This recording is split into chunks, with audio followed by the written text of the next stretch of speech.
Hello everyone, this is Michael Baum here to talk about browsers for Info 550.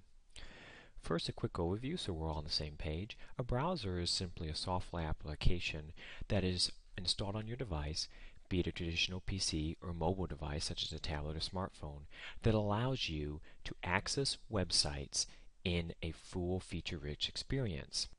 The web browser communicates via a protocol called HTTP or Hypertext Transfer Protocol that defines how messages are formatted and transmitted and responses web servers and clients should take to commands. This is not to be confused with HTML, which is the format that documents or these websites are really in, such as similar to Office formatting or Office document formatting. As you may be also aware, there are many common browsers, or what people call internet or web browsers. I have listed the more common ones here along with their market share. Market share is a very difficult number to calculate, and I've included a link at the end of references that goes into this more in detail if you were curious to find out. Take a look at the two net market share links as well as the site point links for the greater detail. Probably the most important topic when talking about browsers is around security. As I mentioned, the HTTP protocol, and this is really in what is known as plain text or open communication, where if you go to a website that's only running HTTP, anyone can really peer in and see the information that you are sending to the web server. This is different than HTTPS, the S standing for secure, which is an encrypted communication between you and the web server and in theory provides protection from eavesdroppers or people capturing that information. Now, even though it says it's secure, it's not invulnerable as there are many exploits that come up. Probably the most recent and well-known one is the Poodle vulnerability, which was brought to light from Edward Snowden, saying how the NSA was using that vulnerability to peer into encrypted communications. It was pretty widespread. Another common attack is what is known as the man-in-the-middle attack, where a malicious hacker will insert themselves in between the communication between you and the web server. They do this a number of ways, but the most common is through a phishing attack, where you click on a link or receive an email from what you believe is your financial institution or other website that they are targeting, and when you click on it, it goes to a lookalike site, so you enter all your communication in, or it might actually even go to the direct site but be channeling the information through one of their systems.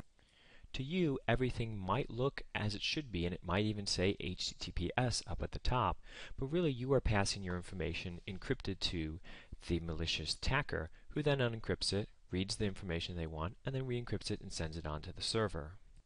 One of the best attempts or defenses against this attack is to make sure that you never click on unknown email links or other questionable sites. So what you're probably wondering with these various security vulnerabilities is which browser is most secure. Well, this is a very subjective question. Most security analysts believe that Google Chrome does provide the greatest level of security. This is due through mainly two phases: Google continually releasing updates and patches to any security vulnerabilities that arise, and also Google Chrome's use of a technology called sandboxing. What sandboxing does is it limits the connections that the browser has to your local documents and data. In theory, this provides an additional level of protection where if the browser was experiencing a vulnerability or under attack, it would help limit the access that the attacker had to run malicious additional code on your PC or gather additional documents or private information.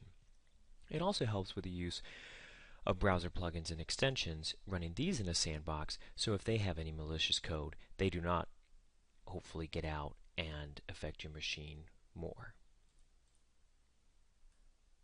So with that, you probably are now wondering, if Google Chrome is the most secure browser, why do most large enterprises continue to run Internet Explorer predominantly? This is really due to its integration with Microsoft Windows and the fact that it's much more manageable to upgrade and test Internet Explorer than it is with Google Chrome due to its continual updates. There also is higher support costs running a different kind of non-standard browser that everyone might not be experienced with, because now you have to provide additional training to the users and also the support staff.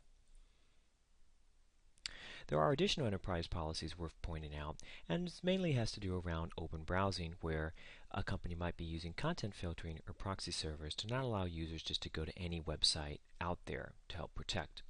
Also, they sometimes have policies in place that if you do wish to use personally an alternate browser, most of the time this is recommended to be Google Chrome. The NSA actually has a 37-page document specifically for large enterprises to deploy Google Chrome securely, but it does not eliminate all the additional cost used to maintain a different browser. Many applications, especially enterprise applications, are only written to run in Internet Explorer because of its very robust compatibility and backwards compatibility with prior versions. Google Chrome might drop a feature and cause an application to stop working. So with this, the questions I have is, what is your personal preferred browser? And now that if you've learned something new, are you going to switch? And also, what browser does your organization use? And do they allow alternate browsers? Or do they have an open internet browsing policy? Or do they use other content filtering? For example, a very common content filtering is not allowing access to cloud drive or cloud storage sites such as Dropbox and Google Drive. This is especially prevalent in financial industries and healthcare industries, as they are concerned users might inadvertently transfer data or confidential information up to these sites. I thank you for your time today. I hope you have learned something new. I look forward to your questions, and I'll give you responses, and have a great week.